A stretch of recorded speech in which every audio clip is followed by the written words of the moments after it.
Assalomu alaykum hurmatli dasturchilar. Bugun sizlar bilan Kotlin dasturlash tilida 12-bo'lim, ya'ni OP bo'limini davom ettirgan holatda bugungi darsimizda sizlar bilan polimorfizm mavzusini ko'rib chiqamiz. Buning uchun biz bitta yangi package ochamiz. 4-dars, 4-mavzu polimorfizm.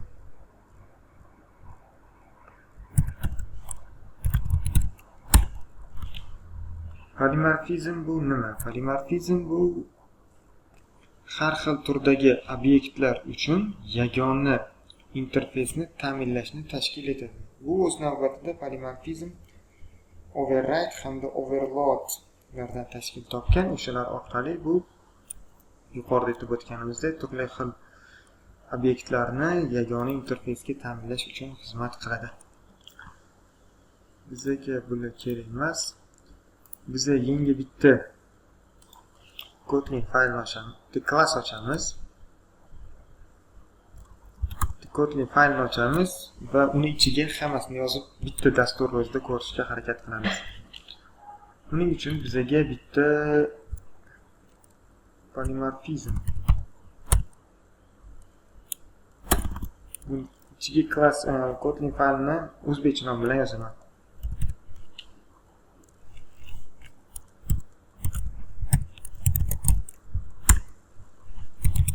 Asosiy funksiyani yozamiz.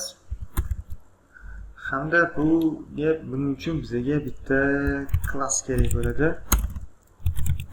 Classning nomini A class deb nomlaylik. Hamda uning ichiga bitta funksiya yozaylik. Funksiyamizning nomi deylik kvadrat.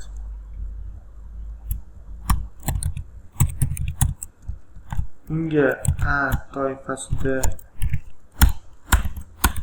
int degan toifa kelsin hamda u bizga qaytarib bersin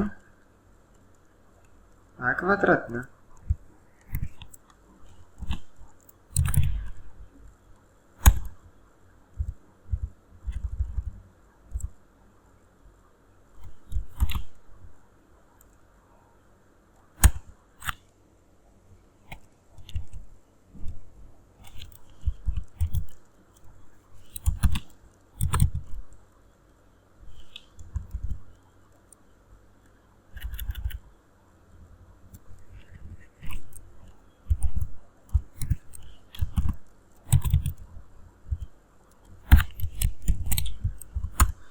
Bizga yana bitta funksiya kelsin, orasini ochib yozamiz. Hammasini aniq ko'rinib turishi uchun.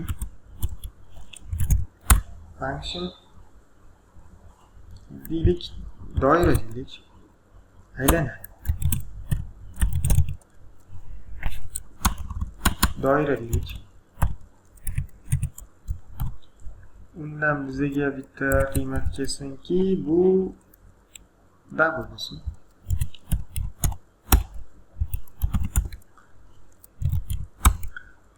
Out hop mamutga kvadratning yuzasi deb qo'ydik.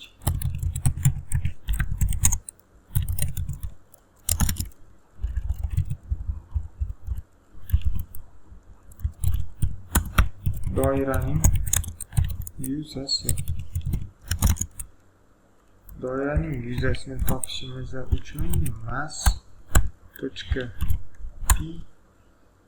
ko'paytirilgan mana r deylik, radius bo'lsin, radius kvadrati.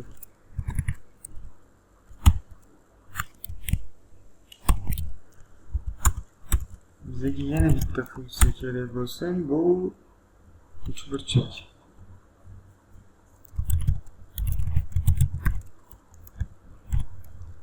Uchburchak, undan bizga kerak bo'ladi. Hammasini int toifa deb belgilaylik. Yo'q, bunisini hammasini double toifa deb beramiz. Double A virgul B double virgul C double. Ya'ni bizga bundan agar uchburchak yasalish shartini tekshirib olamiz oldin. A ga b ni qo'shganimiz c dan katta bo'lsa va a ga c ni qo'shganimiz b dan katta bo'lsa va b ga c ni qo'shganimiz a dan katta bo'lsa,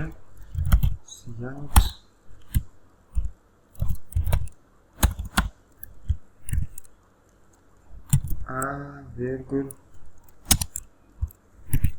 b hamda c sonlaridan uchburchak yasash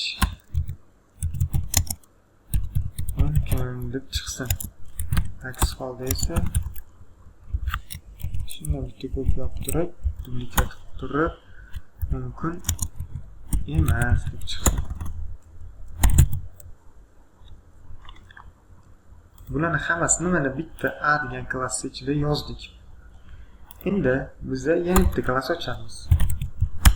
Klass B deymiz hamda A klassdan voris olamiz. A klassdan voris olishimiz uchun mana bu joyni open qilishimiz kerak. Buni o'zing qizilni ustiga alt bilan enter bossak, make a open dotni open qilgan dotni. Ya'ni mana ko'radigan bo'lsak, bu klassimiz open klassga aylanadi. Endi biz hozir override qismini ko'rmoqchimiz. Override qismini ko'rishimiz uchun biz bitta funksiya olamiz. Ya'ni bu funksiyamiz xuddi mana shunaqa kvadrat degan funksiya hamda elementlari ham, parametrlari ham bir xil bo'lsin. Function kvadrat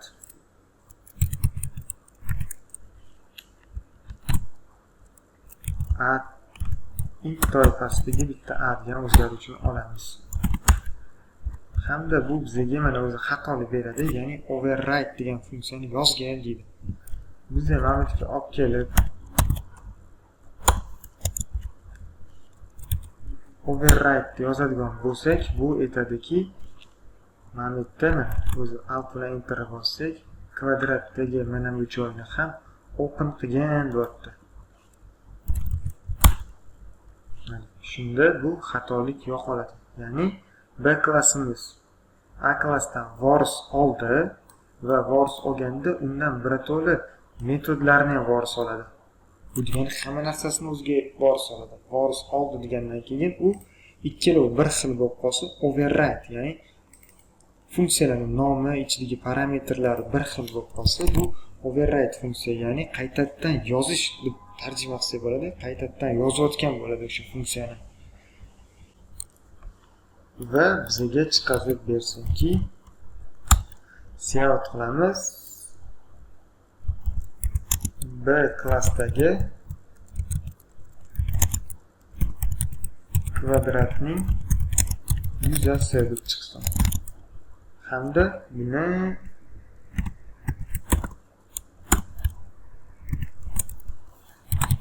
a kvadrat qilib ko'paytirib qo'ysin. Xuddi shu joyga mana bu joyga mana bunga a klassdagi deymiz. Kvadratning yuzasi. Bu mana A klassdagi, chunki A klass mana. Bu esa B klassimizdagi metodni javobini chiqarib beradi bizga. Mana shu joyi override deyiladi. Ya'ni override bu klassdan tashqarida bo'ladigan narsalar override hisoblanadi. Overload esa bu bitta klass ichida amalga oshiriladigan metodlar overload deyiladi. Buni ham hozir ko'ramiz. Biz hozir sizlar bilan ko'rganimiz mana alohida klasslarda override funksiyasini ko'rdik. Mana o'zi override kalit so'zi bilan yoziladi.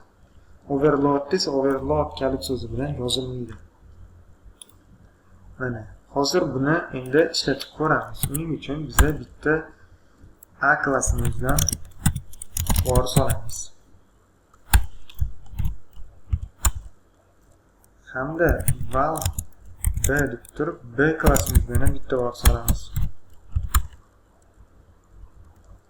Endi bizda A tochka deb yozadigan bo'lsak, mana A klassimizda nimalar bor? Kvadrat degan funksiyamiz bor, doira degan funksiyamiz bor, uchburchak degan funksiyamiz bor. Biz hozir faqatgina kvadratni o'zini ko'rmoqchimiz. Va unga A int toifada bitta o'zgaruvchi kiritishimiz kerak. Misol uchun 3 kiritamiz. Xuddi shu ishni B tochka deb yozsak, bunda nimasi bor? Kvadrat bor, doira bor, uchburchak bor. Bu ham hamma funksiyalarini A dan voris qilib olgan. Biza hozir xuddi shuni kvadratini solishtirib ko'rish uchun 4 kiritamiz. Va cout deb yozish shart emas, chunki mana hammasini print element bilan javoblarimiz chiqadigan qilib funksiyaga yozib qo'yganmiz. Dasturni ishga tushiramiz.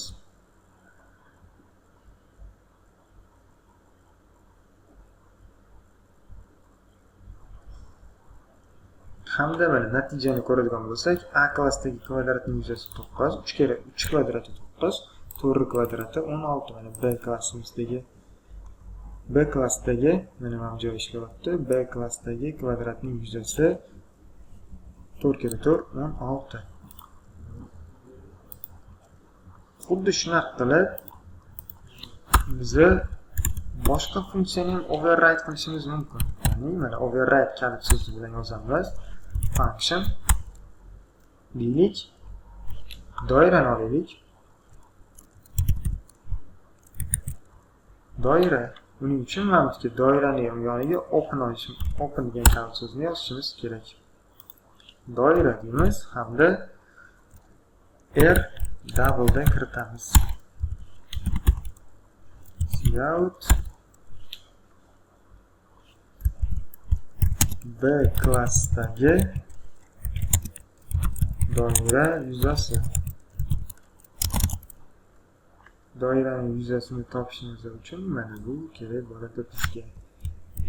Mas ko'paytirilgan pr kvadrat. Mana. Bunga esa A klassdagi doiraning yuzasi deymiz. Xuddi shunga A tochka deymiz. Doira uchun double qiymat kiritamiz. Misol uchun 3.2. Xuddi shuni B uchun ham kiritamiz. Doira uchun kiritamiz. Misol uchun bunga 3.5 kiritamiz. Mana bu ham override kalit so'z bilan yoziladi. Funksiya nomlari bir xil, ikkalovi ikki xil klassda joylashgan. Bittasi A klassda, bittasi B klassda. Dastur ishga tushiramiz. Biz oldindan klaviaturada ma'lumotlarni kiritib qo'yganmiz. U bizga to'g'ridan-to'g'ri mana A klassdagi doiraning yuzasini keltirib chiqaradi. B klassdagini ham hisoblab chiqarib beradi. Bu hozir shu paytgacha ko'rganimiz mana override edi.